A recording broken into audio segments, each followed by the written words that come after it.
ACP साहब, रातों की नींद उड़ गई ना, अभी तो सिर्फ नींद उड़ी। देखो आगे क्या होता है।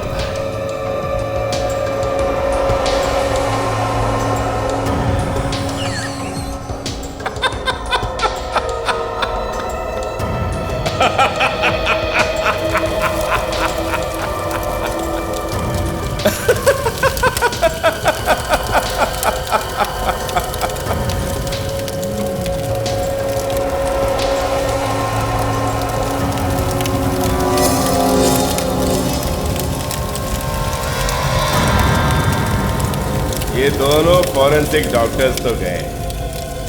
अरे ये दोनों तो मच्छर हैं, सारी सीआईडी टीम को ही मार दूंगा। हाँ सुन, तेरी बराबर नजर है ना उस सीआईडी टीम के ऊपर?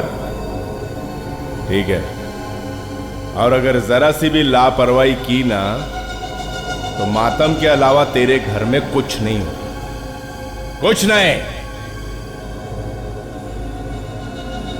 और एक बात बता, ये सीआईडी वालों ने नया कौन सा केस हाथ में लिया? जरा पता करके मेरे को बताना एक बार। सोचता हूं कि एक बार जाके उनसे मिल लूं, बेचारे बहुत परेशान हैं।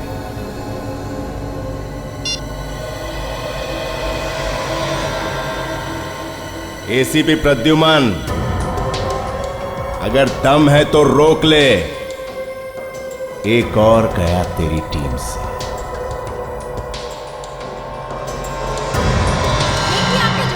पीछे हटिए, मैं कहता हूँ पीछे हटिए। हम मीडिया वाले हैं, यहाँ पर मैंने रोक सकते नहीं खुलेगा। आप लोग हटिए, पीछे हटिए। अरे गेट खोलिए, हमें अंदर आने दीजिए। देखिए आप लोगों के इस तरह से आप अपने साथ को नीचे भेजिए।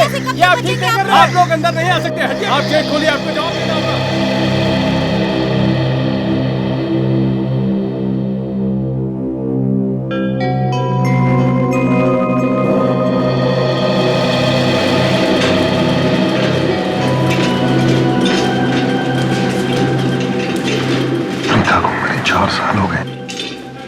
दादाजी अभी तक उसे बुला नहीं पाए। प्यार में ऐसा ही होता है, इंसान जिसे सबसे ज्यादा प्यार करता हो ना, उसके लिए उसे भुलाना इतना आसान नहीं होता। हाँ, ये बात भी ठीक है। दरअसल पिता के मम्मी डैडी के एक्सीडेंट के बाद दादा का अपनी पोती के लिए प्यार और बढ़ गया था। वैसे 4 साल पहले प्रीता के साथ हुआ क्या था, ये तो मुझे नहीं मालूम, लेकिन इतना पता है कि अचानक ही वो कहीं गायब हो गई थी। सुनो जी, क्या है इसमें, कहाँ ले जा रहे हो? ये दादाजी का पैकेट है। देखो दादाजी पहले से परेशान है, उनको दुखी करने की कोई जरूरत नहीं, मुझे तो मैं दे नहीं, ये दादाजी को गिफ्ट है, मैं उन्हीं को दूंगा। आने दो।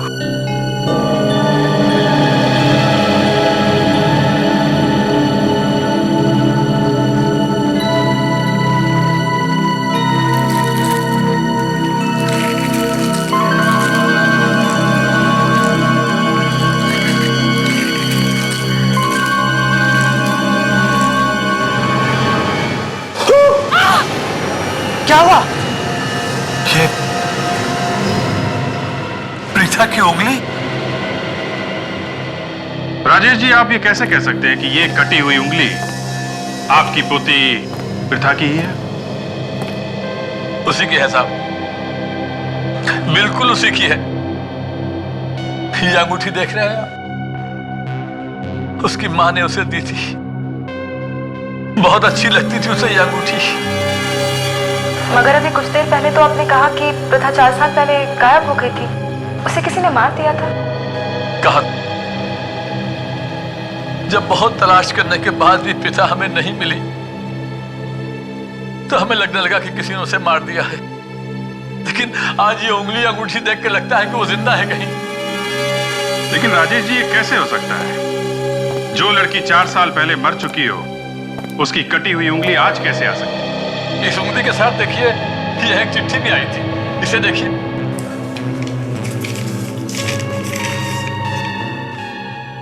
तुम हर साल अपनी पोती की बरसी मनाते आ रहे हो पिछले 4 सालों से, मगर बरसी मरे हुए लोगों की मनाई जाती है, जिंदा लोगों की नहीं। मुझे विश्वास है कि तुम यह अंगूठी देख के अंदाजा लगा सकते हो कि तुम्हारी पोती प्रथा अभी जिंदा है। 10 करोड़ रुपयों का इंतजाम करो अगर तुम उसे जिंदा वापस देखना चाहते हो तो।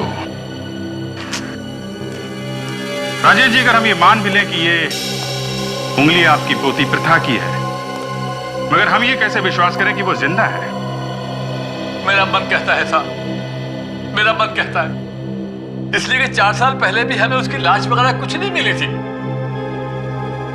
बस जब बहुत ढूंढने के बाद वो नहीं मिली तो हम सबने मान लिया कि किसी ने उसे मार दिया है। मान लिया?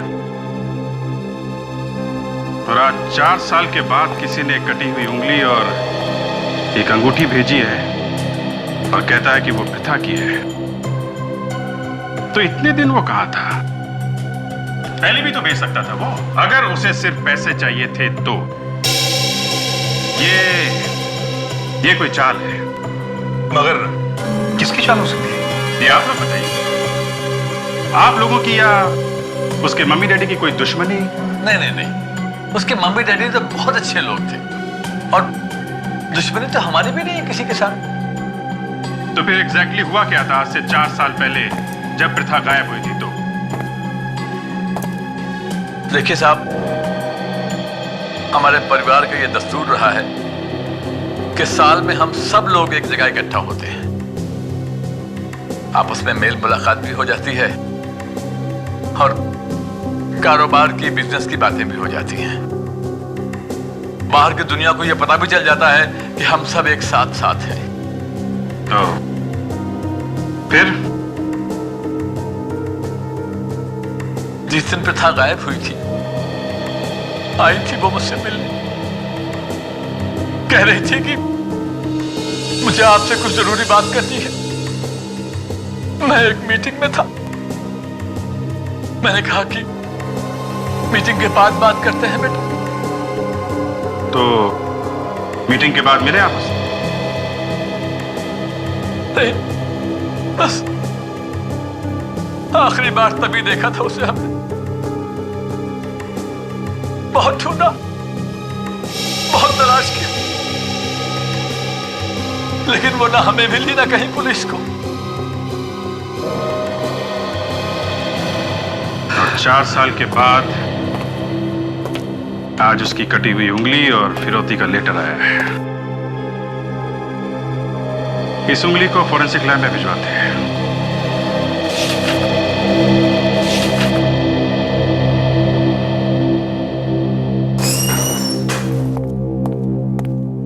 सर, हाँ? दिल्ली से इंटेलिजेंस ने रिपोर्ट भेजी है। तारिक और सोनाली के बारे में? नहीं सर, उनके बारे में तो कुछ पता नहीं चला, मगर क्या? सर, इसमें लिखा है कि आपकी जान को खतरा है। मेरी जान को खतरा है? अच्छा, स्पेसिफिक रिपोर्ट है सर, आपका नाम लिखा हुआ है। आपको मारने का प्लान बनाया गया है सर, और आपके साथ साथ सीआईडी को भी खत्म करने का इरादा उन लोगों का। सीआईडी को भी खत्म करने का इरादा है? सीआईडी कभी खत्म नहीं होगी अभिजीत। हम नहीं रहे तो क्या हुआ, कोई और ऑफिसर्स रहेंगे, मगर सीआईडी कभी खत्म नहीं होगी। वो बात ठीक है सर, पर आप खुलेआम मत खोलिए। तो क्या करूं? घर में छुप कर बैठूं? अगर हम घर में छुप कर बैठेंगे तो लोगों का क्या होगा? सर, मैं कह रहा हूं आप प्रोटेक्शन ले लीजिए सर। मैं 5-6 कमांडोज बुला देता हूं, आपके साथ रहेंगे वो। अच्छा 5-6 कमांडोज की सिक्योरिटी दोगे तुम मुझे? मेरी बारात निकालोगे और बाराती AK-47 लेकर घूमेंगे? तो एक काम करो, एक घोड़ा भी मंगवाओ, बिठाओ मुझे उस पर, तब जाके मेरी बारात पूरी हो जाएगी। इसमें यह भी लिखा है कि सीआईडी को खतरा है। तो क्या तुम सब लोग क्या अपने चारों तरफ कमांडोज लेकर घूमोगे? नहीं सर, वो बात नहीं है। तो फिर खतरा तो है ना सर? नहीं, कोई खतरा बतरा नहीं, मुझे कोई सिक्योरिटी की जरूरत नहीं है। और तुम लोग भी संभल कर रहना। ये लोग है कौन? वही लोग होंगे सर जिन्होंने डॉक्टर सोनाली और तारिका को गायब किया, जो लोग सीआईडी पे हमला करने वाले हैं। अरे मगर इसमें ये तो नहीं लिखा है ना कि कौन हमला करने वाला है, उनको तो हमको ही ढूंढना पड़ेगा। काम करो, पुरानी मुर्दों को जगाओ। मुद्दे? हाँ मुर्दे, कब्र में से निकालो उन्हें बाहर। सर अभी तक तो ना जाने कहां चले गए होंगे। कोई बात नहीं, उड़ती उड़ती खबर तो उनके कानों तक पहुंची होगी। मुर्दे मतलब पुराने खबरी जिनसे काफी दिनों से हमने बात नहीं की है। प्रीता के बारे में क्या पता चला? सर पुरानी रिपोर्ट में लिखा हुआ है कि जिस दिन प्रीता गायब हुई थी उस दिन वो चिल्ड्रंस परेड देखने गई थी। परेड देखने के बाद जब वो वापस लौटी तो वो अपने दादाजी से मिलने गई, पर वो मिल नहीं सकी। तो क्या राजेश घर पर नहीं था? नहीं सर, राजेश जी एक मीटिंग में बिजी थे, वो उससे बाद में मिलने वाले थे। पर सर उसके बाद प्रीता गायब हो गई, किसी ने देखा नहीं उसके बाद। एक और बात पता चली है सर, राजेश जी के घर के सामने एक ब्रिज है। जिस दिन प्रीता गायब हुई थी वहां पे एक एक्सीडेंट हो गया था, तो पुलिस वालों ने वो सड़क बंद कर दी थी। अभिजीत, अगर सड़क बंद थी तो प्रीता को गायब कैसे किया होगा? चारों तरफ पुलिस होगी। वही मैं सोच रहा हूं सर, सड़क से तो ले नहीं जा सकते, लेकिन राजेश जी के घर के पीछे समंदर है और वहां पे बोट चलती है। तो कहीं ऐसा तो नहीं कि प्रीता को पानी के रास्ते से गायब किया हो सकता है सर। ये नक्शा है सर राजेश जी के घर का। ये वाला ब्रिज है सर, ये बंद हो गया था और यहाँ पे समंदर है, ये बोट उस तरफ ले जाने का। सर प्रीता की किडनैपिंग उसके घर के किसी आदमी ने की होगी। किडनैपिंग करने के बाद घर के आसपास से कहीं छुपा दिया होगा सर। सर प्रीता राजेश जी की सौतेली पोती थी, लेकिन हाँ उसे चाहते बहुत थे। हाँ मगर प्रीता को किडनैप किया कैसे?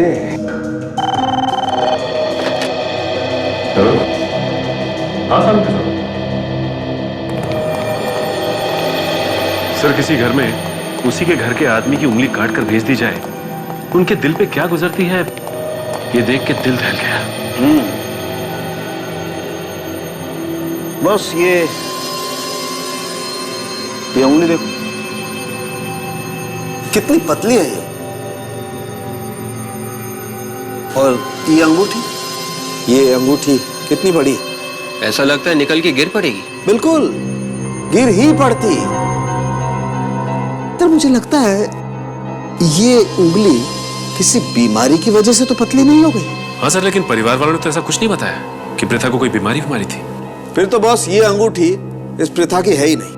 मतलब उंगली काटने के बाद ये अंगूठी पहनाई गई है? एग्जैक्टली, उंगली काटने के बाद ये अंगूठी पहनाई गई है। और जिस किसी ने भी इस उंगली को काटा है उसने कोई बहुत ही पुरानी नुकीले दांतों वाली चीज से इस उंगली को काटा है। मतलब कोई सॉ ब्लेड? एग्जैक्टली।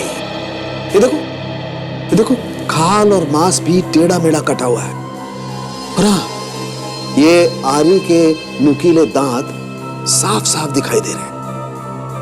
एक बात और, ये आरी किसी कोने में पड़ी होगी बहुत लंबे वक्त तक, और उस आरी पर जंग लगा हुआ था।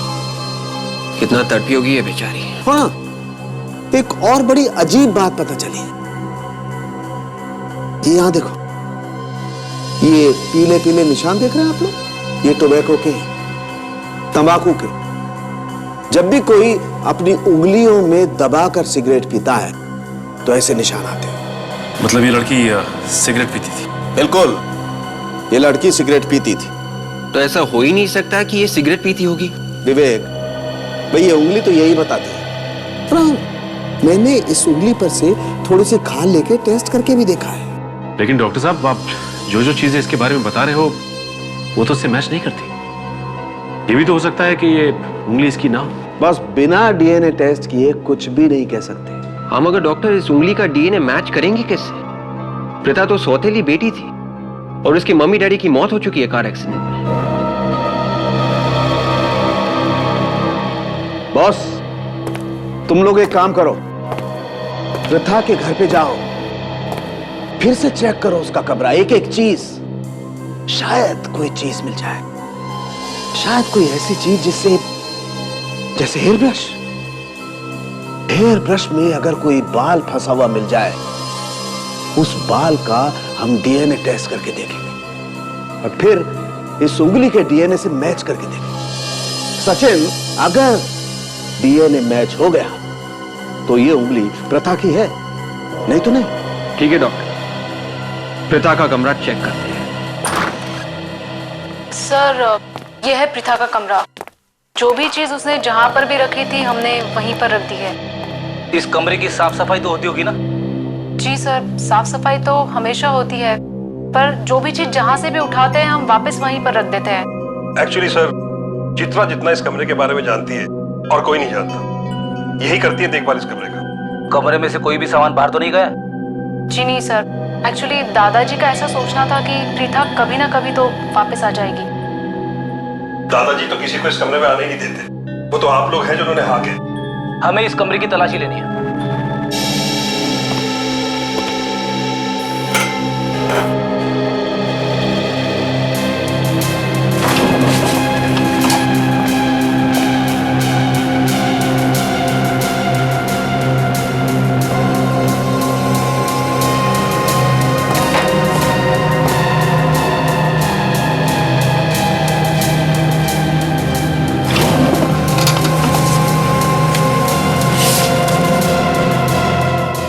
खूनी किताबें बहुत पढ़ती थी क्या? जी नहीं, उसे तो ऐसी किताबों से कोई मतलब ही नहीं था। वो तो काफी हंसी मजाक करने वाली लड़की थी। तो फिर ये खून खराबे वाली किताबें क्या कर रही है उसके कमरे में? खूनी किताबें? कहीं इसलिए तो नहीं वो इतनी बद्दी बद्दी लग रही थी? क्या मतलब है आपका? मतलब गायब होने से कुछ दिन पहले उसका बर्ताव कुछ बदल गया था। इतनी खुश रहने वाली लड़की अचानक ही चुप चुप रहने लगी थी। सर, यहाँ पर ना ही कोई हेयर ब्रश है और ना ही कोई कंघी। पर ब्रश तो यहीं पर था। तो कहाँ गया ब्रश? सर, डायरी मिली है, लगता है प्रथा की है।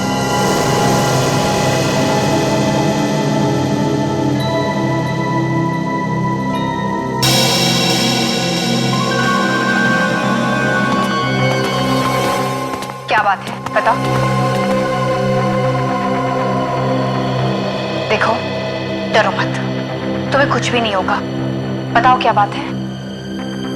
किसी को पता नहीं चलना चाहिए, और दादाजी को भी नहीं पता चलेगा। बोलो। जिस दिन से प्रीता गायब हुई है, मुझे तो फाल्गुन पे शक है। मुझे लगता है कि फाल्गुन ने प्रीता को गायब किया है। ये फाल्गुन कौन है? अन्नपूर्णा का भाई। और ये अन्नपूर्णा कौन है? प्रीता की दोस्त। पर तुम्हें ऐसा क्यों लगता है कि फाल्गुन ने गायब किया प्रीता को? एक नंबर का छटा हुआ गुंडा है वो, कई बार जेल भी जा चुका है। हमेशा प्रीता के पीछे पड़ा रहता था वो। क्या कहता था वो प्रीता से? उसके सामने तो हमेशा हीरो बनने की कोशिश करता था वो। लोगों से लड़ाई झगड़ा करना उसके लिए तो आम बात थी। प्रीता को ये सब पसंद नहीं आता था, और मुझे तो वो कभी पसंद नहीं आया। हेलो। और क्या क्या कहा उसने प्रीता को?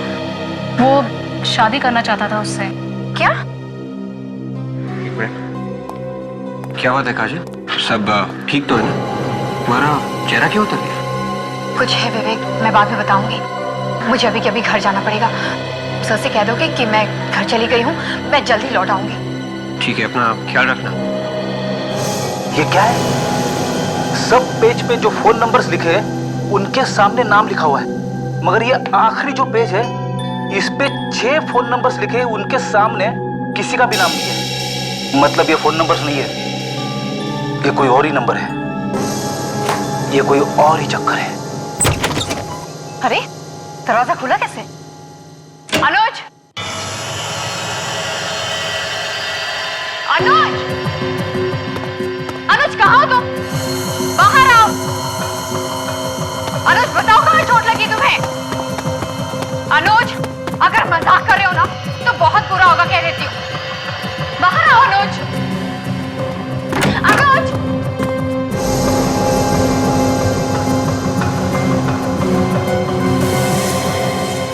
Oh my God! अनुज! अनुज! अनुज तुम ठीक तो हो अनुज?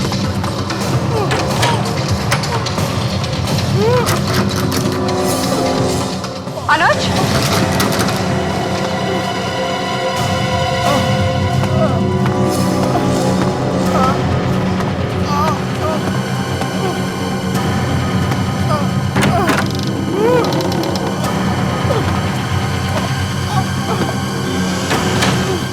यहाँ तो कोई भी नहीं है। ये आवाज कहाँ से आई थी?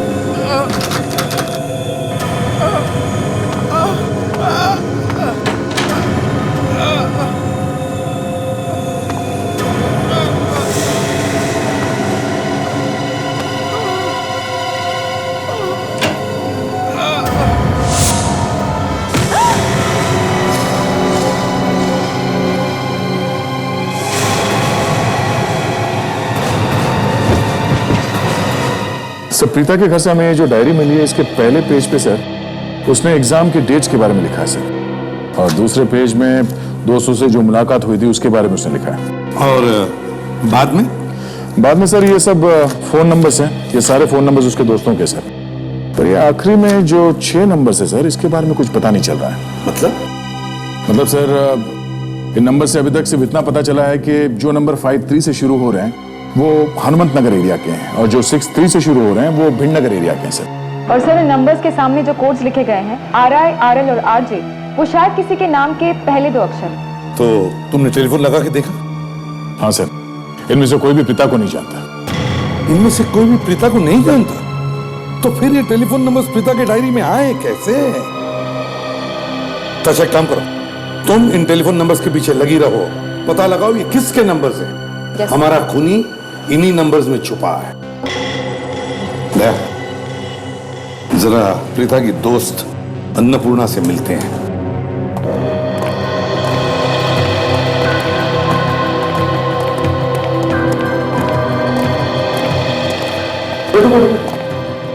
अन्नपूर्णा जी सर। सुना है तुम्हारा भाई प्रीता को तकलीफ देता था? ये सब झूठ है सर। कोई बिना बात के मेरे भाई को बदनाम करने की कोशिश कर रहा है। वो तो जेल भी गया था ना? मगर उसके बाद वो छूट गया था, जब सबको सच्चाई पता लगी तब। अच्छा, ताशा जरा डायरी लेकर आओ।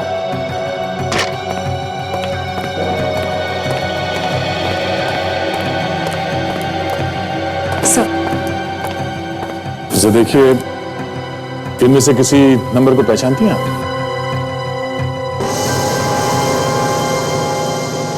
नहीं सर। प्रीता को आखिरी बार कब देखा था तुमने? सर उसी दिन जिस दिन प्रथा गायब हुई थी। उसी दिन? जी सर, हम दोनों चिल्ड्रंस डे की परेड में गए थे। और कब तक थे साथ में? यही कोई 1:30-2 बजे तक।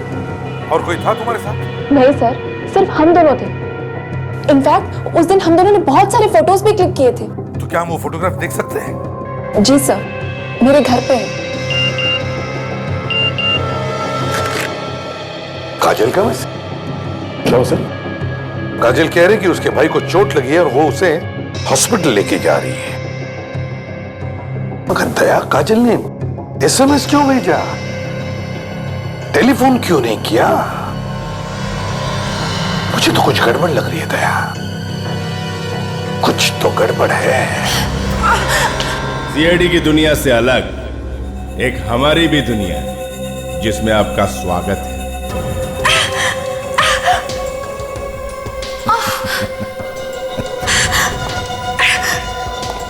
घबराओ नहीं, हल्की सी चोट, जल्दी ठीक हो जाए। कौन हो तुम?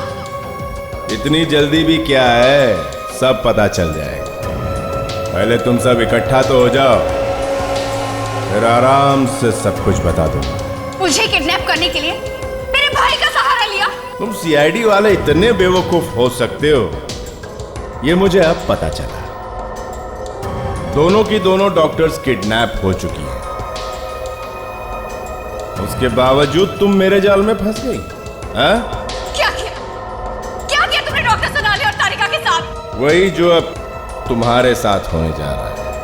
ये क्या पागलपन है? पागलपन तो अब शुरू होगा। पागलपन तूने देखा ही कहां है? पागलपन तो अब तुझे दिखाना है।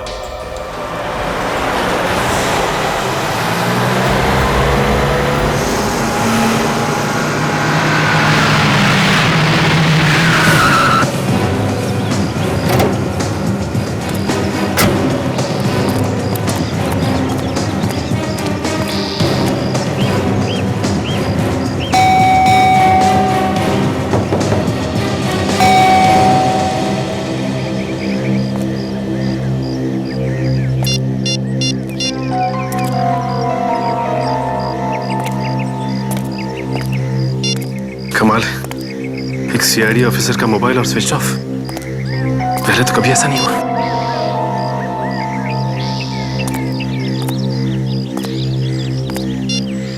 जरा सी चोट क्या लगी भाई को के मोबाइल ही स्विच ऑफ।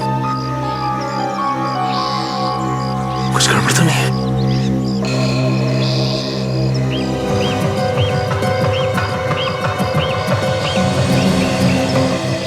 फर्श पे पानी।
किसे किया ये सब तुम्हारे साथ? एक आदमी। कौन था वो आदमी? बास में आ रहा था। बास। और काजल कहाँ है? काजल के सर पे मारा, उसे ले गया। ले गया? कहाँ ले गया? पता नहीं। मगर अनुज, काजल को तो तुम्ही ने फोन करके बुलाया था। उसी ने मुझे कहा काजल को फोन करके बुला और बोलो तुम्हें चोट लगी है। मैंने मना किया तो उसने मुझे भी मारा। आखिर ये हो कौन सकता है?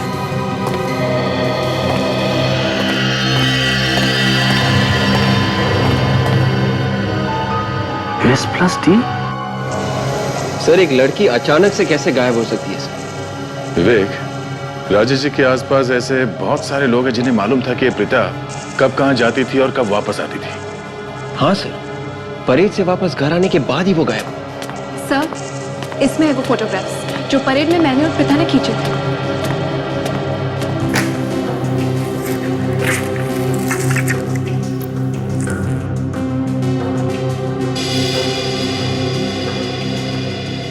सर, उन दिनों प्रथा काफी उदास रहने लगी थी। तो आपने पूछा नहीं कि क्यों उदास थी वो? पूछा था, कहने लगी कि ऐसा कुछ नहीं।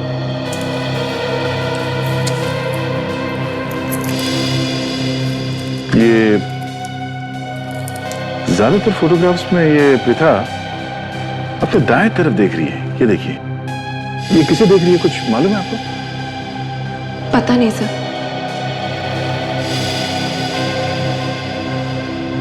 अच्छा, इन फोटोग्राफ्स के अलावा कोई और फोटोग्राफ्स हैं उस दिन के?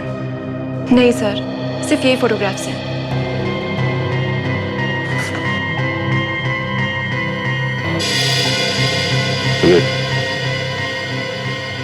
ये देखो। क्या सर? इस फोटोग्राफ में ये आदमी प्रीता के ठीक पीछे खड़ा है, फोटोग्राफ खींच रहा है। हाँ सर। तो इस आदमी के कैमरे में शायद वो आया होगा जिसे प्रीता देख रही थी। हाँ सर, हो सकता है। लेकिन सर, ये तो 4 साल पहले की बात है सर। इस कैमरे वाले आदमी को ढूंढेंगे कैसे?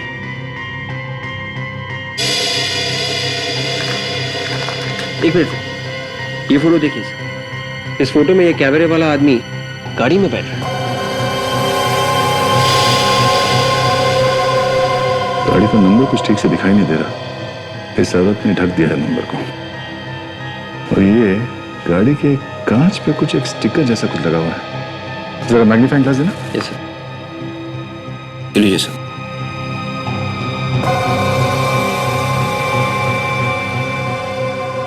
Mehta furniture house.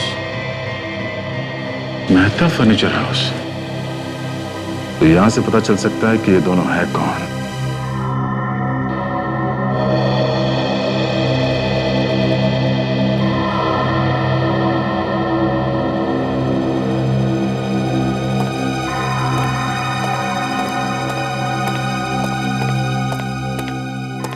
ताशा, यस सर। क्या हुआ? तुम्हारे नंबर्स बोलते हैं या नहीं? सर अब तक तो चुप है। अरे चुप कैसे है? मुंह खुलवाओ उनका। सर कोशिश कर रही हूँ। देखो ताशा, वो नंबर्स कोई टेलीफोन नंबर्स हो सकते हैं, गाड़ी का नंबर हो सकता है, या फिर किसी शहर, गांव या घर का पिन कोड भी हो सकता है। वो सब ठीक हो। सर ये सब तो मैं कर चुकी हूँ। अच्छा।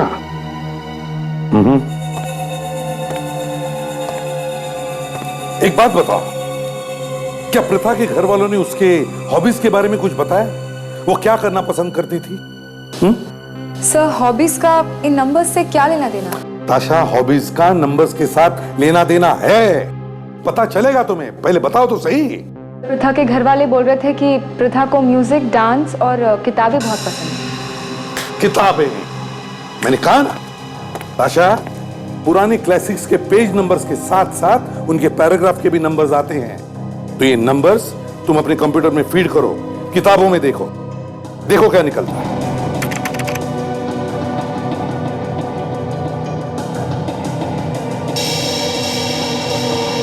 सर बहुत सारे पैराग्राफ्स आ गए। देखो तो सही। सर एक केस है इस तरीके का। 4 साल पहले एक लड़की ने फांसी लगाकर आत्महत्या कर ली थी। स्टार भी बना हुआ था सर फर्श पर, और लोगों ने सोचा कि आत्महत्या है, इसीलिए केस बंद हो गया। नाम क्या है उसका? रिद्धिमा। आ रहा है, रिद्धिमा आ रहा है। इसका एक ही मतलब है ताशा, प्रथा उस खूनी को जानती थी और इसलिए खूनी ने जो भी खून किए प्रथा ने अपने डायरी में लिख लिए, अपनी ही कोड लैंग्वेज। और खूनी को मालूम था कि प्रथा इस बारे में जानती है, और उसने प्रथा को मना किया होगा उसके बारे में बताने के लिए। और उस दिन वो अपने दादाजी के पास उस खूनी के बारे में ही बताने गई थी। और इससे पहले कि वो अपने दादाजी को बताती, खूनी ने उसे किडनैप कर दिया। ताशा, ये बाकी के 5 नंबर्स भी खून ही है, खून जो इसी आदमी ने किए हैं। मगर है कौन ये?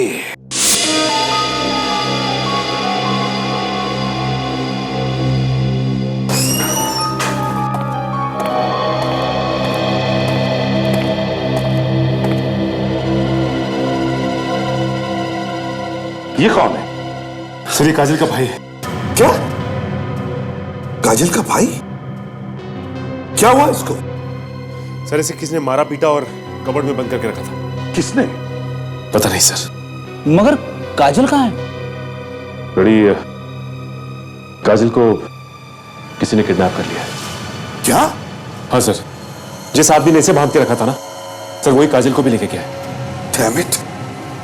ये हो क्या रहा है? सर वो आदमी काजल के घर में घुसा, इसे मारा पीटा और उसके बाद इसी से काजल को फोन भी करवाया। कोई सबूत मिला? हाँ सर। सर काजल जाने से पहले हमारे लिए कुछ लिख के गई है sir. S+T HD S+T HD ये कौन सा फॉर्मूला है सर? फ्रेडी, लगता है ये S का मतलब है सोनाली और T है तारिका। मगर ये HD क्या है? HD क्या है? तूने देखा उसे? नहीं सर, उसने मास्क पहन रखा था। इसे हॉस्पिटल ले जाओ जल्दी। हाँ, फर्नीचर शोरूम के बारे में क्या पता चला? सर वो दुकान तो बहुत दिनों पहले ही बंद हो गई थी। तो उसका मालिक कौन था? सर फर्नीचर शॉप के मालिक का पता चल गया है। गुड, तो फिर उसे ये फोटो दिखाओ, देखो पहचानता है क्या? Yes sir. हाँ सर ये लड़का कौन था? काजल का भाई। दया, काजल भी किडनैप हो गई। हाँ।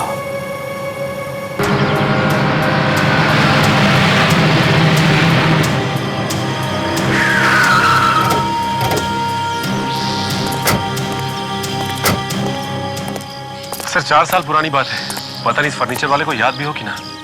पूछ के देखते हैं पूछने में क्या हाल है। कुछ ना कुछ जरूर पता होगा इसे।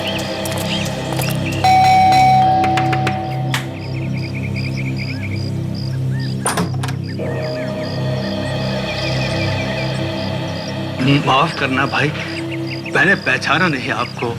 वो क्या है कि नजर पे असर पड़ गया है, कभी कभी तो दिखाई नहीं पड़ता। कुछ सवाल पूछने थे, हम लोग सीआईडी से हैं। सीआईडी? जी। आइए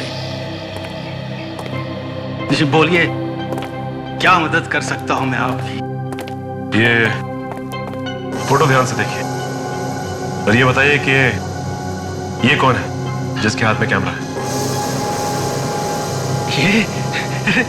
ये तो मेरा बेटा है सौरभ, और ये मेरी बहू है। क्या हम सौरभ से मिल सकते हैं? माफ कीजिए, आप लोग उनसे नहीं मिल सकते क्योंकि मेरे पति अब इस दुनिया में नहीं रहे। I am sorry. ये 4 साल पुरानी फोटो है, इसके बारे में कुछ बता सकती हैं आप? जी, उस वक्त हमारी नई नई शादी हुई थी और हम लोग चिल्ड्रंस डे पर परेड देखने गए थे। उस दिन की और भी फोटोज हैं आपके पास? जी, मैं लेकर आती हूँ। एक बात पूछनी थी आपसे, ये फोटो आपको मिली कहाँ से? वो जो है ये लीजिए, उस दिन की इसमें बहुत सारी फोटोग्राफ्स हैं। थैंक्स।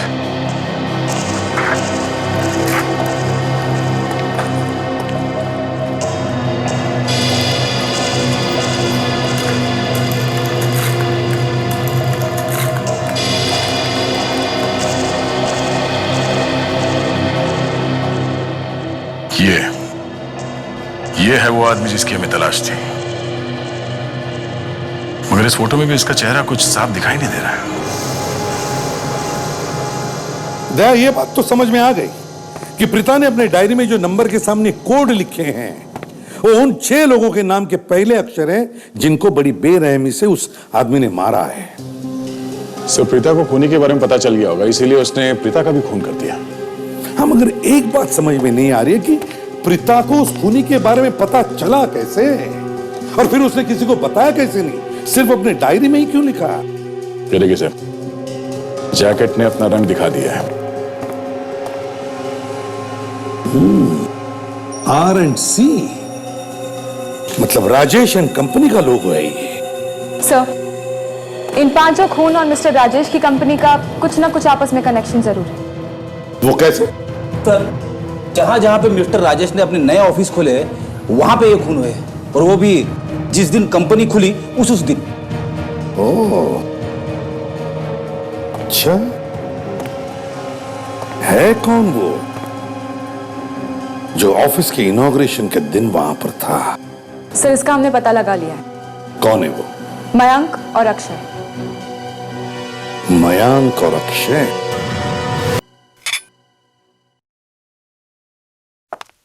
विवेक, ताशा, इन दोनों के कमरों की तलाशी।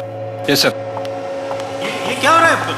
हमारे कमरे की तलाशी क्यों? परेशान होने की जरूरत नहीं है, अभी सब पता चल जाएगा। एक बात बताओ, जिस दिन प्रथा गायब हुई उस दिन दोपहर के बाद तुम कहाँ थे? क्या हुआ? याद नहीं आ रहा? कोई बात नहीं, आराम से याद करके बताओ।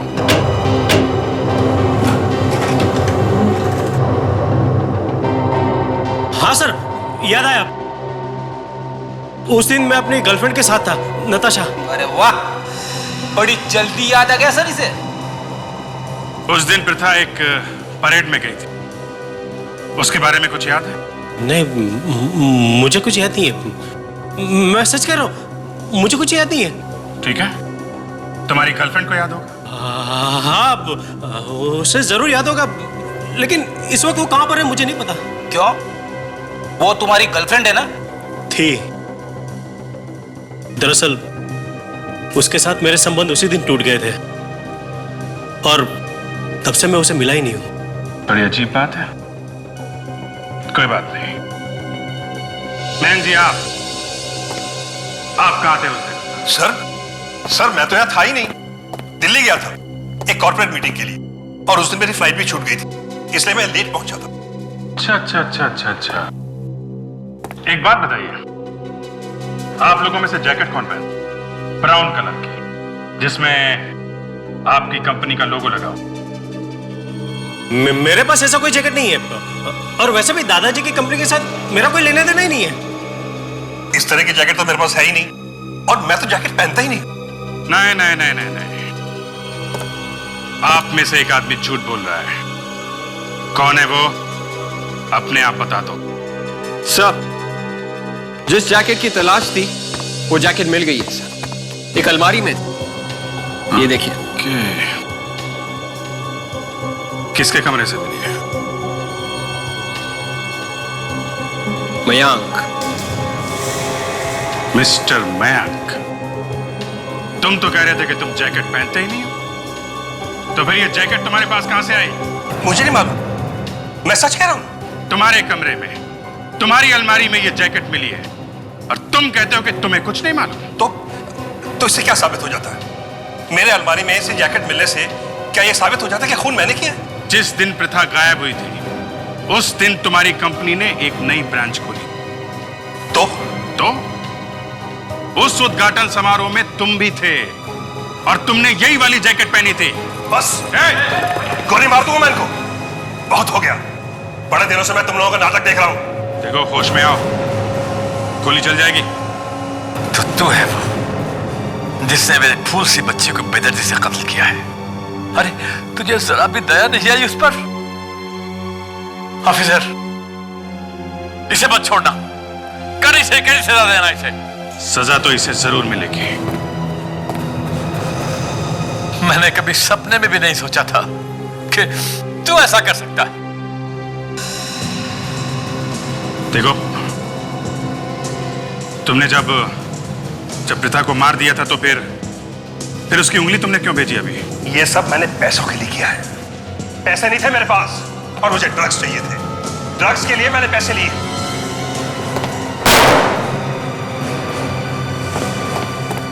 शर्म आनी चाहिए तुम्हें। अपने दादाजी पे गन तान रखी थी, अपनी बहन की जान ली तुमने। मैं खूनी नहीं हूं सर, यकीन कीजिए मैं खूनी नहीं हूं।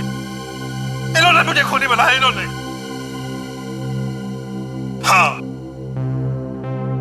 क्या बताऊं सर, इतनी जिम्मेदारियां डाल दी मुझ पर कि मुझसे संभाला नहीं गया। मुझे टेंशन होने लगा, और उस टेंशन के चलते मैं ड्रग्स लेने लगा, और नशे में आकर मेरे हाथों से एक के बाद एक खून होने लगे। इस बात का प्रीता को पता चल गया। उसने सबने बताने की धमकी दी मुझे। मैंने उसे बहुत मना किया, लेकिन उसने मेरी एक न सुनी। और जब वो नहीं मानी तो तुमने खून कर दिया उसका।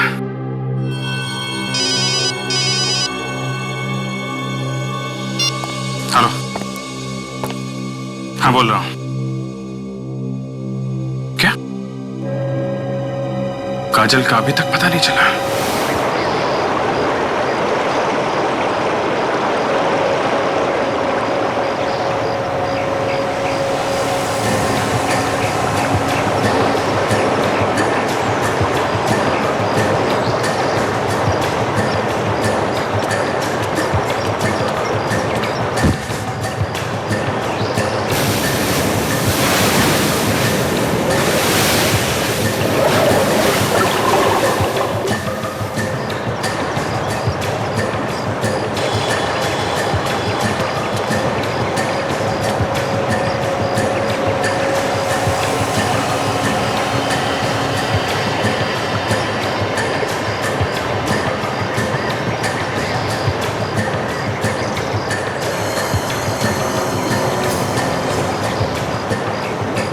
दादा! क्या हुआ? हैं? कुछ लगा? दादा ये देखो इधर क्या है? उससे बोला ना अपने काम से काम रखने का, फालतू चीजों में ध्यान नहीं देने का। दादा मैं तो सिर्फ पूछ रहा था, आप तो खाली फुकट भटक रहे दादा। अरे नहीं बेटा, ये खजाना है, खजाना, समझा? तेरी समझ में नहीं आएगा। चल जा काम करो, जा चल चल चल जल्दी जल्दी जा, चल।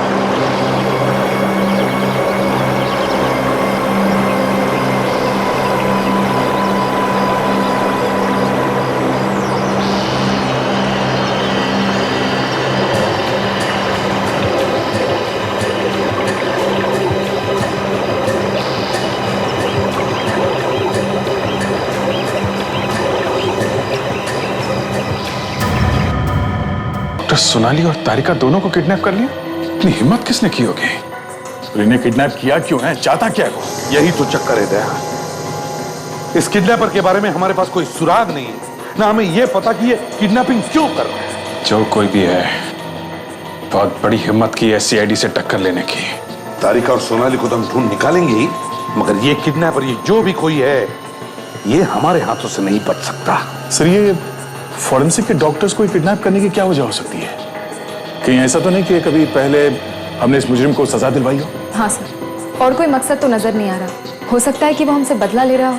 हाँ, पर ताशा, वो फॉरेंसिक डॉक्टर्स को क्यों किडनैप कर रहा है? हो सकता है ये कोई ऐसा मुजरिम है जिसे फॉरेंसिक के सबूतों की वजह से सजा मिली हो, और इसीलिए वो नफरत करता है फॉरेंसिक वालों से। इस बारे में शायद डॉक्टर सालुंके को कुछ मालूम है। तो कहीं ऐसा तो नहीं कि डॉक्टर सालुंके हमसे कुछ छुपा रहा हो? वेरी गुड, बहुत अच्छा। वाह, मतलब मेरे दो साथी, दोनों डॉक्टर किडनैप हो गए हैं और आप लोग उन्हें ढूंढने की बजाय यहाँ बैठकर मुझ पर शक कर, मुझ पर। ये तुम क्या कह रहे हो सालू? अरे हम तो ये सोच रहे हैं। क्या सोच रहे थे यार? क्या सोच रहे थे? हाँ? प्रद्युमन, मैंने आज तक आप लोगों से कभी भी कोई भी बात छुपाई है जो अब छुपाऊंगा? बस अभी तक मुजरिम को पकड़ने के लिए हम लोगों ने एक साथ मिलकर के काम किया, हमेशा एक साथ मिलकर के। हाँ, किया है ना, हमने कभी ना बोला है। इसीलिए मैं कह रहा हूं बॉस कि वो जो कोई भी है, वो सिर्फ फॉरेंसिक से बदला नहीं ले रहा है, वो पूरी की पूरी सीआईडी टीम के साथ बदला ले रहा है। और ये कोई भी हो सकता है, कोई भी। हाँ, वो कोई भी हो सकता है डॉक्टर साहब, कोई भी। और इस बार भी हम लोग मिलके पकड़ेंगे उसे पकड़ने का सिर्फ यही एक तरीका है।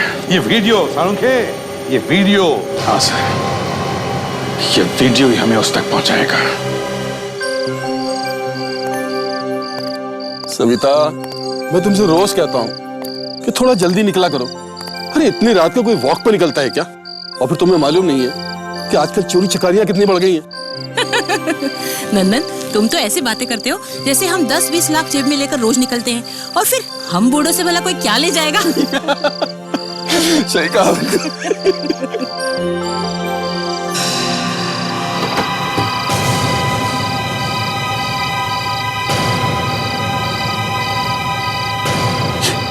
ये पलाश के घर से कौन निकल के भाग रहा है?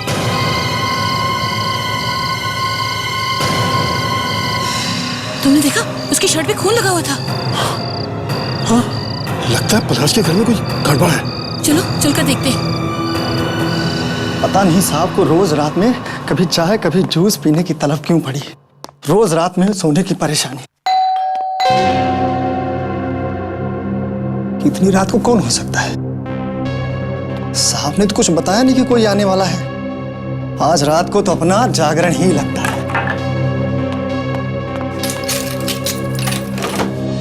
सब ठीक है ना? किसी को कुछ हुआ तो नहीं? कहाँ है पलाश, सुकृति और नितिन? ठीक है ना वो? अरे आंटी, अंकल, आप यहाँ सब ठीक है? आंटी सब सो रहे हैं। अरे हमने अभी भी किसी को यहाँ से भागते हुए देखा है। उसके कपड़ों पे खून लगा था। यहाँ से भागते हुए देखा? हाँ। और उसके कपड़ों में खून लगा था? हाँ हाँ, अभी अभी बगीचे के रास्ते से भागा है वो।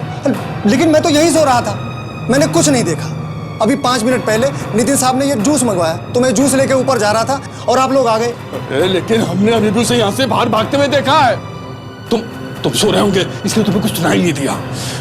एक काम करते हैं, चल के देख लेते हैं। ठीक है, चलो पलाश साहब से पूछते हैं। हाँ चलो।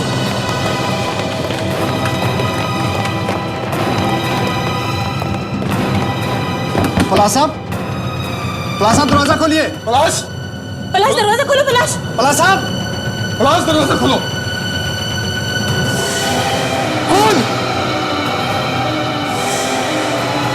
देखा, मैंने कहा था कुछ गड़बड़ है। हाँ, नितिन साहब को देखते हैं।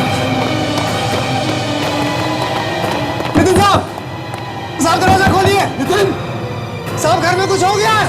नितिन बेटा दरवाजा खोलो। नितिन बेटा दरवाजा खोलो।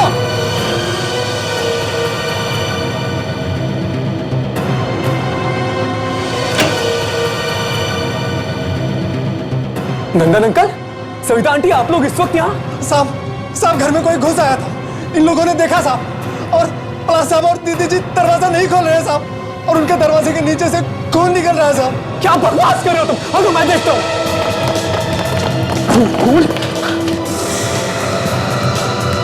भैया, भाभी दरवाजा खोलिए, भाभी दरवाजा। मेरे पास इसकी चाबी है, ठहरिए आप लोग, मैं भी आता हूँ। हे भगवान, बच्चे ठीक तो है ना? नितिन जल्दी करो। आ जाइए अंकल।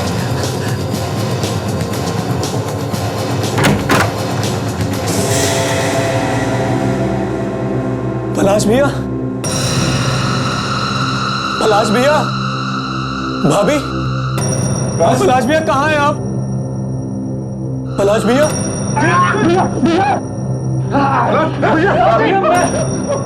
पलाश, तुम क्या कर रहे हो? तुम मुझे नहीं मार सकते, मैं तुम्हें खत्म कर दूंगा। पलाश, तुम क्या कर रहे हो? ये पूरा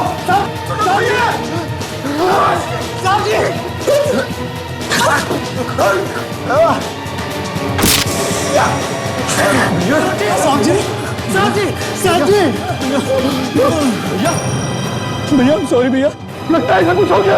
इसे जल्द से जल्द हॉस्पिटल लेके जाना होगा।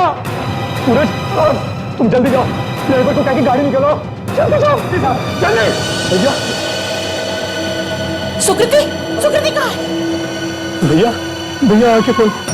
सुकृति, सुकृति, सुकृति, अरे ये क्या हो गया तुम्हें? सुकृति! भैया, सविता, क्या हुआ? आंखें खोलो सुकृति। क्या हुआ इसे? सुकृति आंखें खोलो, पता नहीं देखो कितना खून बह गया है। सुकृति आंखें खोलो सुकृति।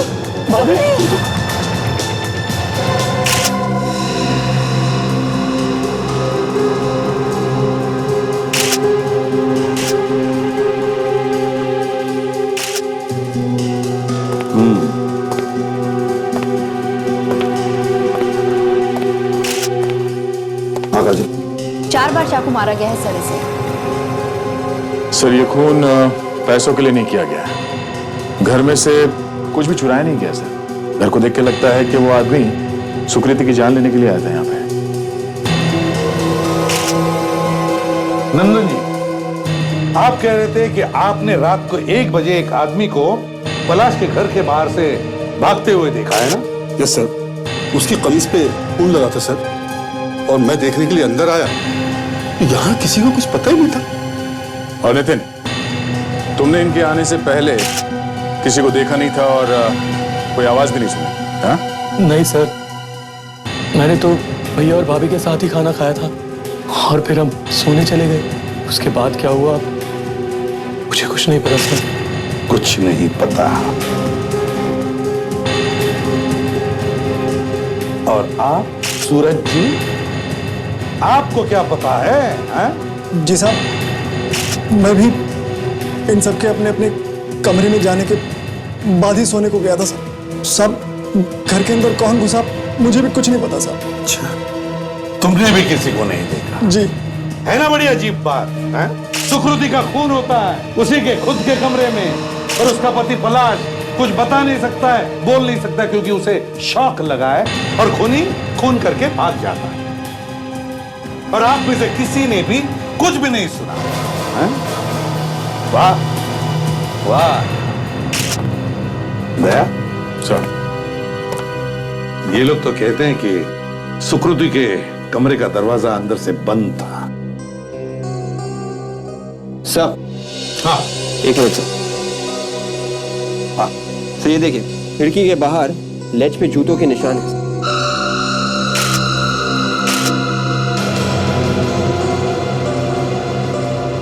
सर, पर अजीब बात यह है कि अगर खूनी घर के बाहर से कमरे के अंदर आता तो ये जूते के निशान सीधे होते, पर ये जूते के निशान आड़े हैं।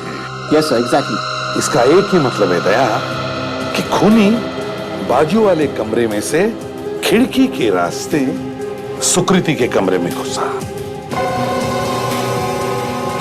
सर काम करो, इन पड़ोसियों को साथ में लेकर जाओ और तुम और फ्रेडी गार्डन की अच्छी तरह से चेकिंग करो। तब तक हम बाजू वाला कमरा चेक करते हैं। फिर से चलाओ ताशा, रिवाइंड करो। इस आदमी की आवाज के पीछे कोई और आवाज है। वॉल्यूम बढ़ाओ। सब वॉल्यूम फुल है।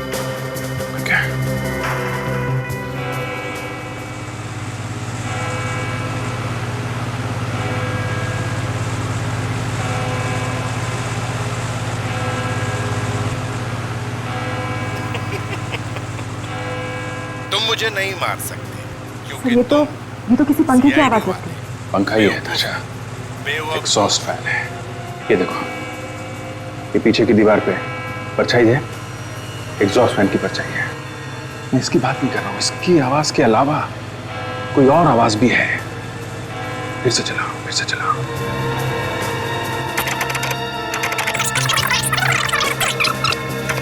केस खत्म, पकड़ लिया, मार दिया,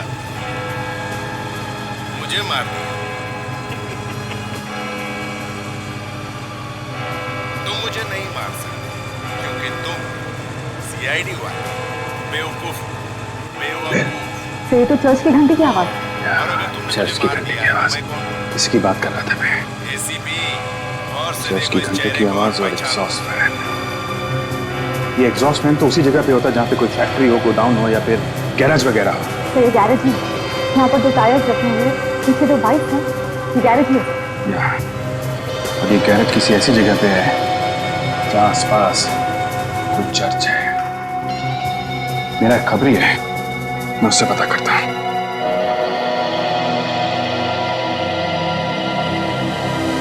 हेलो बोमिया, कहाँ पे है तू? सर ये यहां से भागते हुए देखा हमने उसे।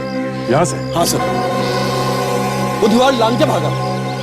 मतलब वो आदमी यहाँ जरूर आया था, घर के अंदर गया था या नहीं ये नहीं मालूम, मगर यहाँ जरूर आया था। हाँ सर, अगर वो यहाँ से भागा भी होगा तो भी कुछ ना कुछ तो सबूत छोड़ के गया होगा। फ्रेडी, इस गार्डन को अच्छी तरह से छान मारते हैं, कोई ना कोई सबूत जरूर मिलेगा। चलो।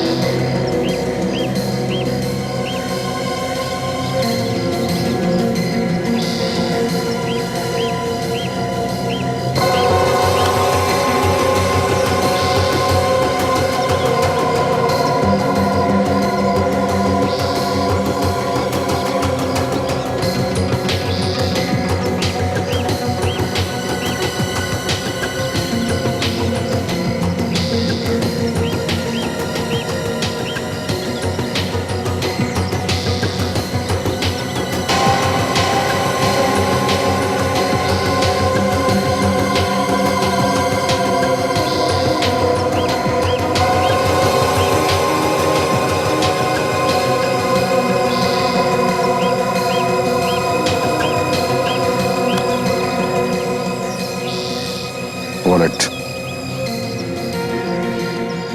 ये वॉलेट हमें वहां पे मिला। ये आदमी ना तो पलाश है, ना सुकृति है, और ना ही ये नितिन है। कौन है ये आदमी? आप लोग पहचानते हैं सर? देखिए जरा।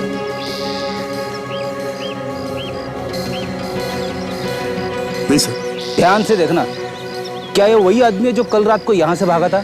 सर हमने उसे देखा तो था पर दूर से, इसीलिए एकदम से ये बताना मुश्किल है कि ये वही था या नहीं।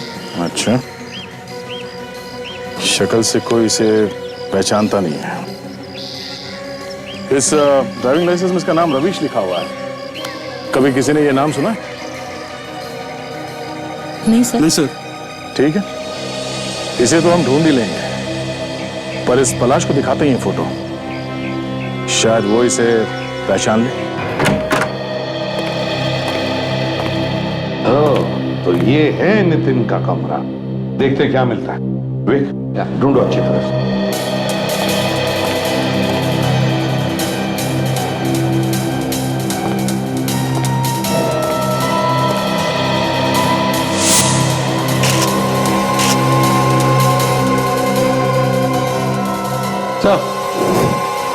ये देखिए,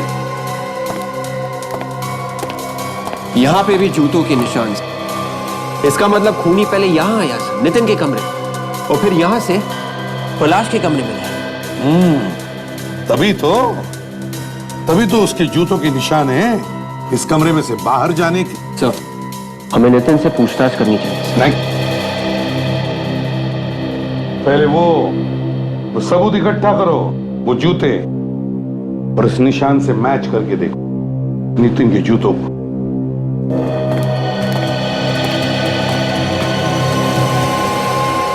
मगर सर एक और बात, नितिन के पास पलाश के कमरे की चाबी ऑलरेडी है सर, वो आराम से कभी भी दरवाजा खोल के जा सकता है, तो फिर वो खिड़की से कूद के क्यों जाएगा?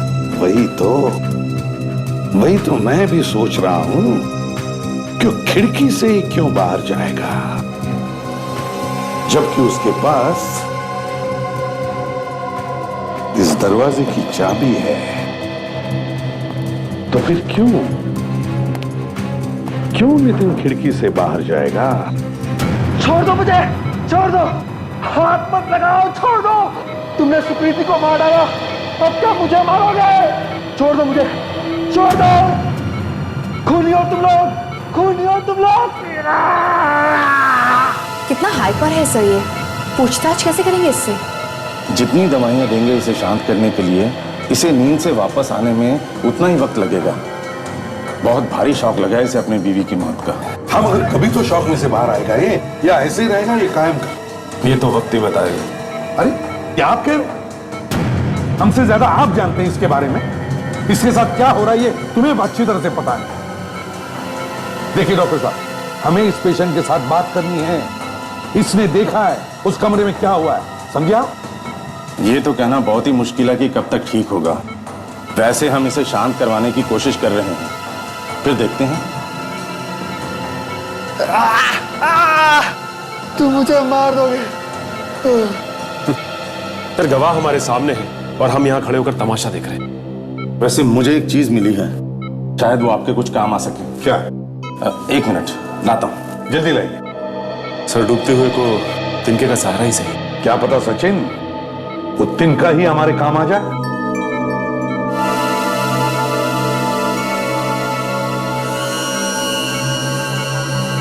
चाकू ये पलाश के पास था? जी, जब इसे हॉस्पिटल लाया गया तब इसने इसे हाथ में कस के पकड़ रखा था, और ये खून का मामला है तो मैंने सोचा इसे संभाल कर रख लूं। ये आपने बहुत अच्छा किया डॉक्टर साहब। हो सकता है सुकृत का भी खून इसी चाकू से हुआ हो।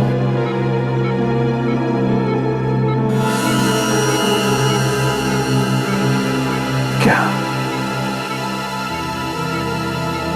सचिन, इस पर तो खून का कोई भी निशान नहीं है। ये कैसे हो सकता है? क्यों डॉक्टर साहब, कहीं आपने तो ये साफ नहीं किया ना?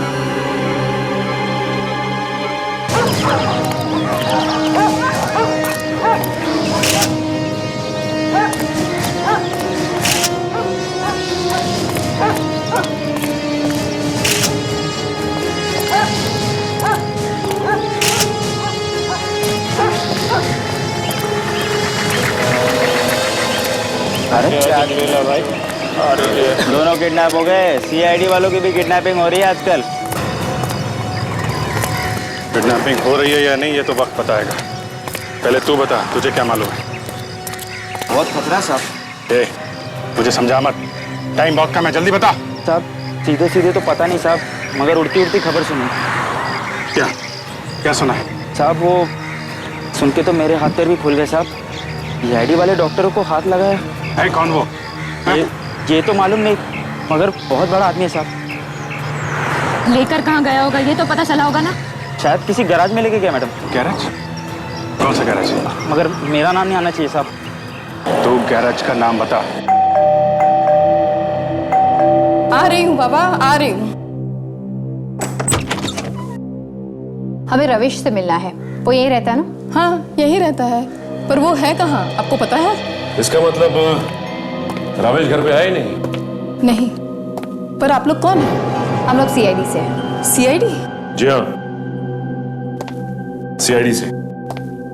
क्या हुआ है मेरे रविश को? देखिए, एक खून हुआ है और उस जगह से हमें ये ड्राइविंग लाइसेंस और वॉलेट मिला है। उस जगह पे तो रावेश को किसी ने नहीं पहचाना, लेकिन आप बता सकती हैं उसके बारे में कुछ? हे भगवान, अपने बारे में नहीं तो कम से कम अपनी माँ के बारे में तो सोचा होता। पिछले 2 दिन से तो वो घर भी नहीं आया। क्या? आपका बेटा 2 दिन से घर नहीं आया? क्या आपने पुलिस में कंप्लेन लिखवाई? नहीं। क्यों नहीं लिखवाई? 2 दिन से आपका बेटा घर नहीं आया और आपने पुलिस कंप्लेन भी नहीं लिखवाई? मुझे लगा वो किसी जरूरी काम से बाहर गया है, आ जाएगा वो। रविश इस वक्त कहाँ है, आपको कुछ अंदाजा है? मुझे पता होता तो मैं खुद ना ढूंढ लेती उसे। अजीब बात है, 2 दिन से बेटा गायब है और आप हैं जिसे किसी बात का कोई अंदाजा ही नहीं।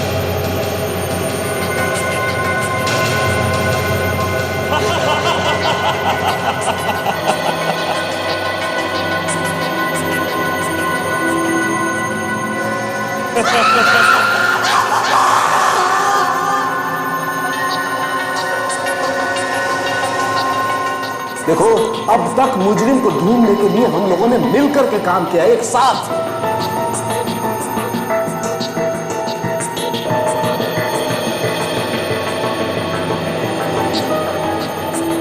कहां से ढूंढ के लाऊं इस सोनाली और तारिका को? किस हालात में हूं?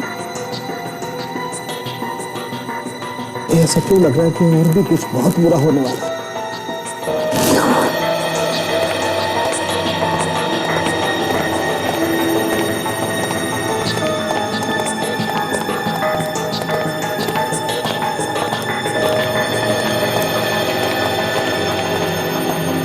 सारुंखे, आई एम सॉरी बस, मैंने आप लोगों को आते हुए देखा नहीं। कोई बात। देख सारुंखे, तुम इतने परेशान मत हो। सोनाली और तारिका को ढूंढने की हम पूरी कोशिश कर रहे हैं और उनको हम बचा कर ही रहेंगे, समझे? चिंता मत करो। मुझे विश्वास है यार तुम पर, लेकिन मैं सोचता हूँ बस वो ठीक तरीके से रहेंगे, उन्हें कुछ नहीं होना चाहिए। कुछ नहीं होगा। एनीवे, अब हम सबूतों की बात करते हैं। हाँ बस, ये सुकृति को कई बार पेट में चाकू से वार किया गया है। इस चाकू पर पलाश के अलावा और किसी की उंगलियों के निशान हैं? ये चाकू जो आप लोगों को पलाश के पास से मिला है, इस चाकू से खून नहीं किया गया है। इस चाकू पर कहीं भी खून नहीं है। यही तो मुझे भी शक था सारुंखे। जब ये चाकू हमें हॉस्पिटल में मिला तभी शक था कि शायद ये खून इस चाकू से नहीं हुआ है। फिर भी मुझे लगा कि शायद कोई निशान हो इस पर जो हमें अपनी आंखों से नहीं दिख पड़ा। मगर सर, ये भी तो हो सकता है कि खूनी ने इस चाकू को पानी से अच्छी तरह से धो दिया। नहीं सच, मैंने इस चाकू पर केमिकल टेस्ट करके देखा है, इस चाकू पर खून था ही नहीं।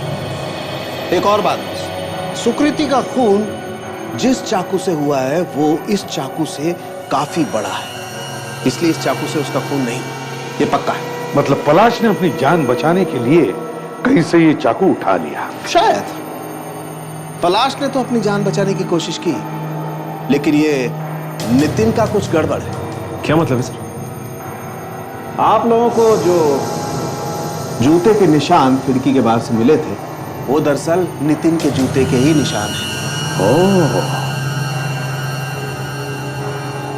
नितिन ही खिड़की से कूदकर अपने भाई और भाभी के कमरे में गया था। कोई अपने ही घर में खिड़की से कूद के एक कमरे से दूसरे कमरे में क्यों जाएगा?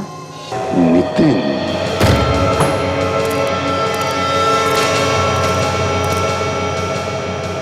सर, ये लोग भाग तो नहीं गए? हाँ? ये क्या?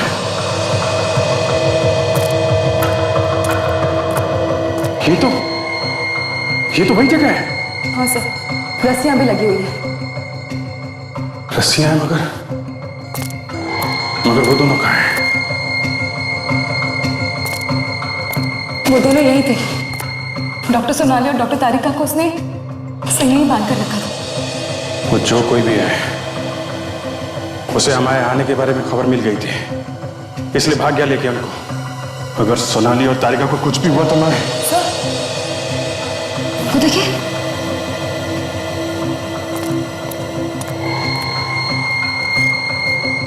सर, ये तो वही मास्क है जो उस किडनैपर ने उस वीडियो में पहना था। ये फिल्म ये तो उस वीडियो में नहीं दिखाई दी थी ना? नहीं सर। लगता है गलती से छूट गया है। ये हमें जरूर कुछ ना कुछ बताएगा। कौन है? दरवाजा खोलो। सर कहीं हम लोग फंस नहीं गए?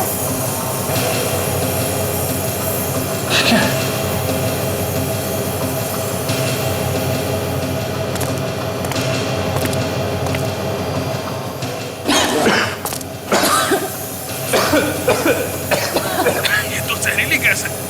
सर ये लोग हमें मार के ही छोड़ेंगे। ये तो ऐसी की तैसी।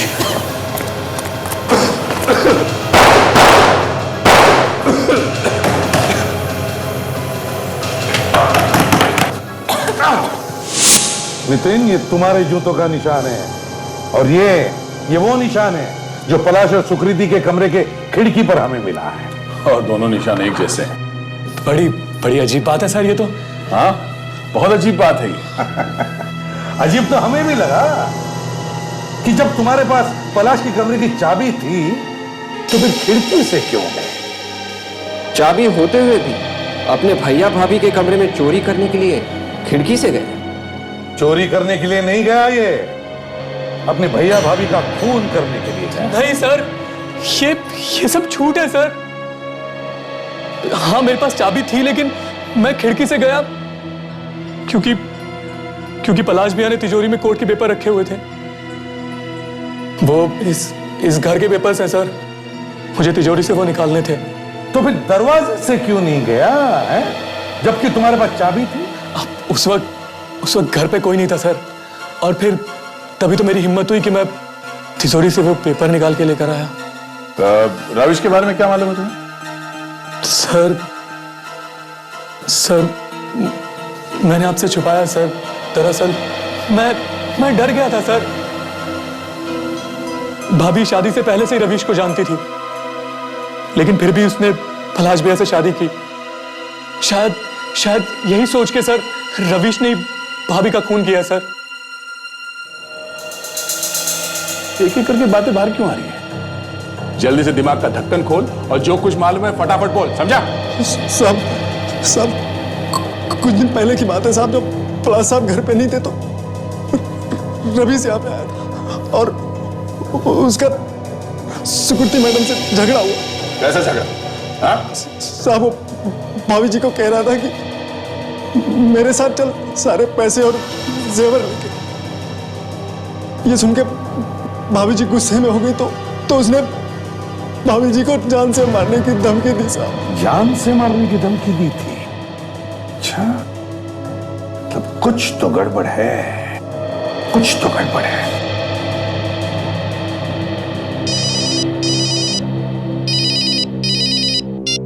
हेलो?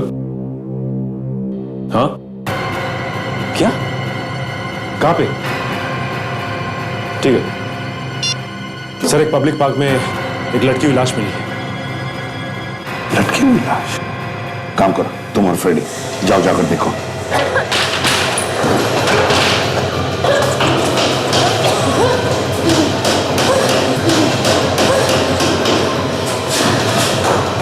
खबरी ने फंसा दिया।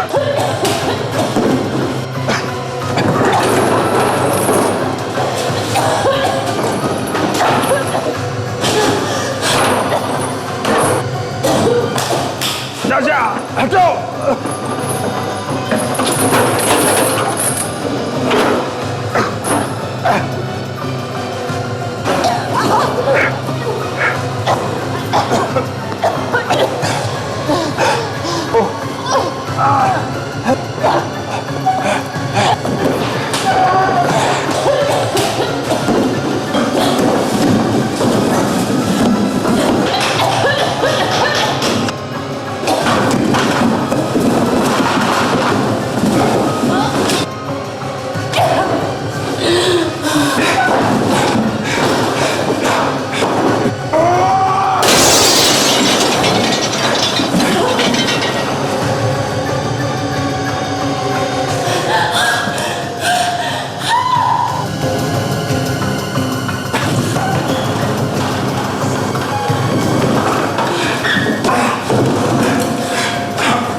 ऐसा हो कैसे सकता है? खुले आम एक पब्लिक पार्क में आत्महत्या।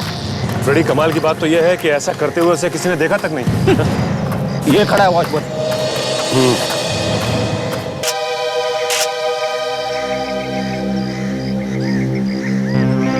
ये क्या है? सुसाइड नोट तो नहीं? हाँ, ये तो सुसाइड नोट ही है। मैंने ही सुकृति का खून किया है। उसने वादा किया था कि पलाश का पैसा लेकर वो मेरे पास आ जाएगी, पर उसने मुझे धोखा दिया। मैं उसे माफ नहीं कर सकता, इसलिए उसका खून कर दिया, पर मैं उसके बिना जी नहीं सकता, इसीलिए मैं अपनी जान दे रहा हूं। ये रविश बहुत प्यार करता था सुकृति से, इसीलिए उसे मारने के बाद खुद भी जी नहीं पाया। लेकिन ये फांसी का फंदा इसने अपने आप बांधा कैसे होगा? फ्रेडी, इस रस्सी को उसने पहले यहाँ इस पेड़ के साथ बांधा होगा और उसके बाद किसी भी तरह चढ़ के ऊपर पहुंचा और ऊपर इस रस्सी को अपने गले में डाला और फंदा बना दिया उसका, और उसके बाद पेड़ से छलांग लगाई और छलांग लगाते ही उसकी मौत हो गई। अगर इसके हाथों पर और कपड़ों पर खून लगा हुआ है तो फिर आत्महत्या करते वक्त रस्सी पर खून क्यों नहीं लगा? सर, आपके कहने का मतलब है कि इसका खून किया गया है? 100% बिल्कुल। बॉस, इसके खून में मुझे एक नशीली दवाई मिली। हुआ यूं होगा कि पहले इस आदमी को नशीली दवाई पिलाई गई होगी ताकि इसे आराम से मारा जा सके, ये उन लोगों को तंग ना करे। बेहोशी में अपने आप को फांसी कैसे लगाता? कैसे लगा मैं बताता हूं। आप लोग इस रस्सी को जरा गौर से देखिए। देखिए, दोनों साइज में आपको कोई फर्क दिखाई देता है? ये देखो, यहां देखो। हाँ सर, ये रस्सी इस तरफ से घिसी हुई लग रही है। अगर रविश आत्महत्या करता तो फंदा बनाकर खुद उसमें लटक जाता, जैसे उसने आत्महत्या की चिट्ठी में लिखी। लेकिन ऐसा हुआ नहीं बॉस।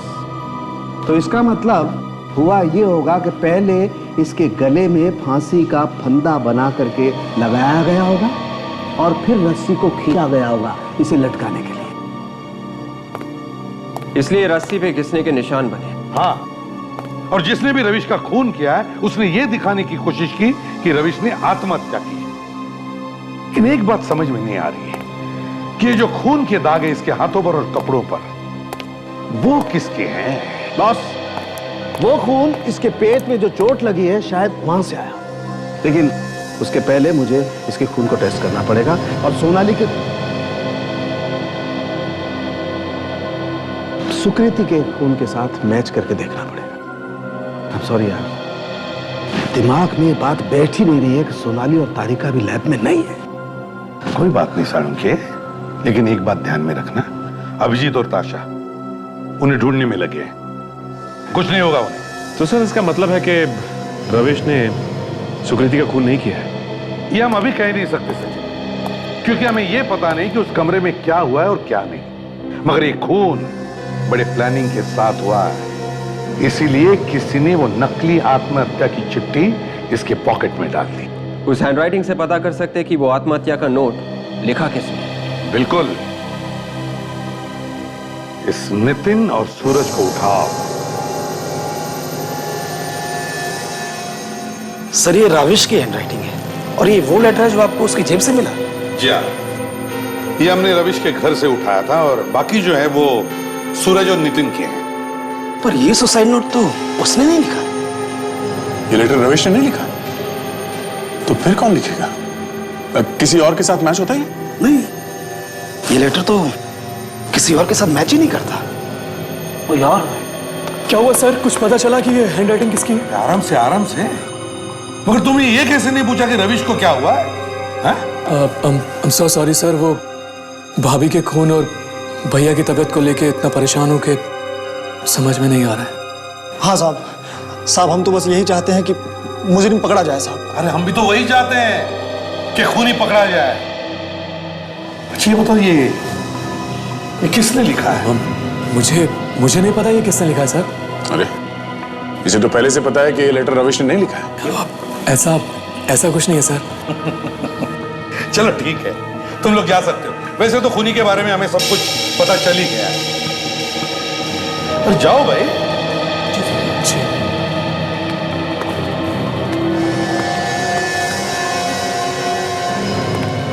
सर हमें अभी तक कहाँ कुछ पता चला। दया, अगर वो सुसाइड नोट इन दोनों में से किसी ने नहीं लिखी है तो फिर वो नोट उसी ने लिखी है।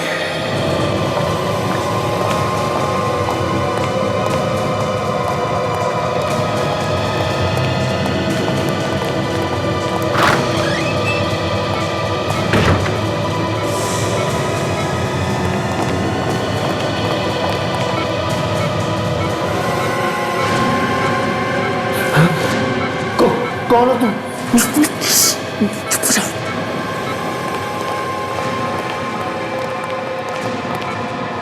उनको पता चल गया है, उनको पता चल गया कि तुम ही नहीं।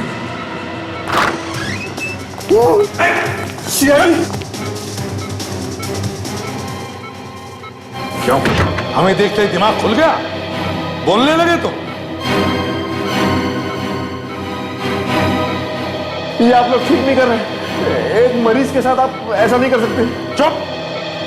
सच बताओ, नहीं तो दवाई पिला दूंगा। सच बोलने की, समझे? जरा इसकी शक्ल भी तो देखे, है कौन ये?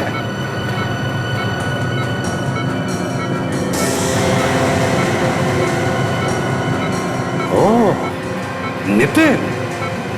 क्यों? भाई भाई और चोर चोर। हाँ, क्यों? तुम्हें भी दवाई खिला दो सच बोलने की, या बताओगे सच? नहीं। पहले खिड़की से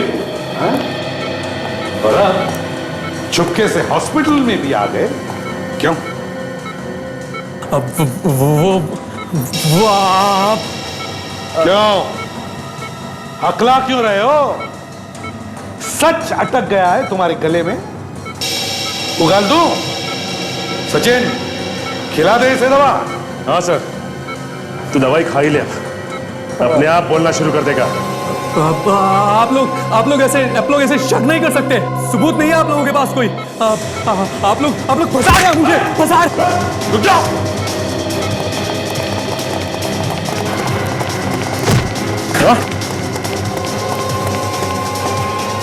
दवा तो भूल ही गया तू? पहले दवा खाओ।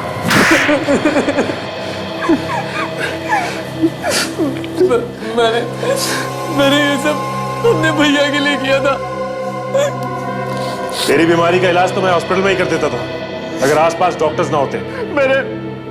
मेरे पैसे लेके भागने वाली थी वो, इसीलिए मैंने उसे मारा। रविश से शादी करने वाली थी वो। चुप! इसीलिए मारा। किसने बताया तुम्हें ये? हाँ? मैंने बताया था भैया को। रवीश भाभी को पहले से ही परेशान कर रहा था। मैंने भाभी की मदद करने की भी कोशिश की, रवीश को उससे दूर करने के लिए, लेकिन मुझे भाभी पर बिल्कुल यकीन नहीं था। भाभी ने भैया से सिर्फ पैसों के लिए शादी की थी सर। हमने सुकृति को खत्म करके उसका सारा इल्जाम रवीश पर डालने का प्लान बनाया, ताकि मैं उन दोनों से बदला ले सकूं। इसीलिए हादसे की रात तुम दोनों सूरज के सामने से अपने अपने कमरे में गए सोने के लिए, ताकि अपनी बेगुनाही का एक गवाह मिल जाए, है ना? क्यों? हाँ, हमने रवीश को पैसों का लालच दिया कि वो सुकृति को मार दे। पहले तो वो तैयार हो गया, फिर मुकर गया, और फिर हमने खुद ही भाभी को मार डाला। और फिर तुमने रवेश को भी नहीं छोड़ा, क्योंकि तुम्हारे पड़ोसियों ने उसे भागते हुए देख लिया था। वाह रे वाह भाईचारा, वाह! तुम जैसे दो चार दुनिया में हो ना, तो दुनिया बर्बाद हो जाएगी। हम जेल में जिंदगी भर बैठना और अपना अपना प्यार जताते रहना। सचिन, ले जाओ इन्हें। सर, चलो। विजय, ताशा, क्या हुआ? सर हमें खबर मिली थी कि तारिका और सोनाली को एक गैरेज में बंद करके रखा है। वहां गए तो ट्रैप था, हमें फंसा के मारने की कोशिश की सर, किसी तरीके से बच के निकले। सर उन किडनैपर्स को पहले से ही पता था कि हम लोग वहां पहुंचने वाले हैं। तो फिर तारिका और सोनाली वो कहाँ है? वो लोग नहीं मिले सर। अरे लगता है हमारे पहुंचने से पहले निकाल ले गए उन लोग को। लेकिन वहां पे एक फिल्म का रोल मिला सर, उसको डेवलप किया तो आप यकीन नहीं करेंगे सर।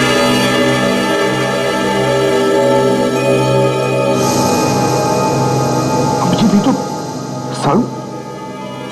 अभिजीत साळुंखे का कोई पीछा कर रहा है। हाँ सर, लगता है तारिका और सोनाली के बाद डॉक्टर साळुंखे का नंबर है।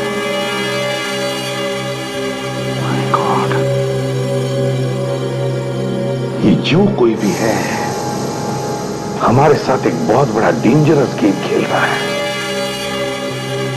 पहले दोनों फॉरेंसिक डॉक्टर्स को किडनैप किया, अब तुम पर हमला किया, और अब शायद साळुंखे। है कौन ये? चाहता क्या है? प्लीज प्लीज मुझे मत मारो, प्लीज मुझे मत मारो, मैंने पूरी कोशिश की थी। मुझे माफ कर दो सर, मुझे माफ कर दो। मैंने तो जहरीली गैस अंदर छोड़ दी थी।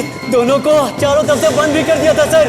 फिर उन्हें मारने का पूरा इंतजाम भी कर दिया था, मगर वो निकल गए। कैसे निकल गए वो लोग? निकल कैसे गए? खिड़की तोड़ दी सर, मरने से पहले कांच तोड़ दिया उसने। अब तू भी उस खिड़की में से ही बाहर जाएगा। कोशिश करूंगा सर। करेगा? करूंगा सर, जरूर करूंगा। कोई निकल सकता है तो मैं भी निकल सकता हूं सर। मैं भी, मुझे छोड़ दो। जा, अब तू उस खिड़की में से कूद जा।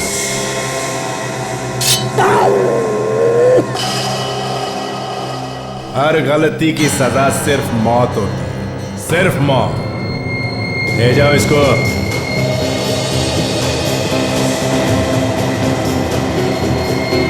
मछली जल की रानी है, जीवन उसका पानी है।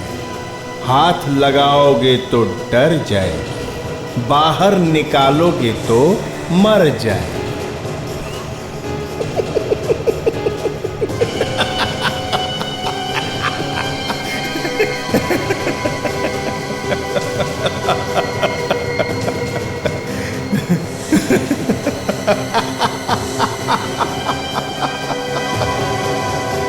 अब तेरी बारी है।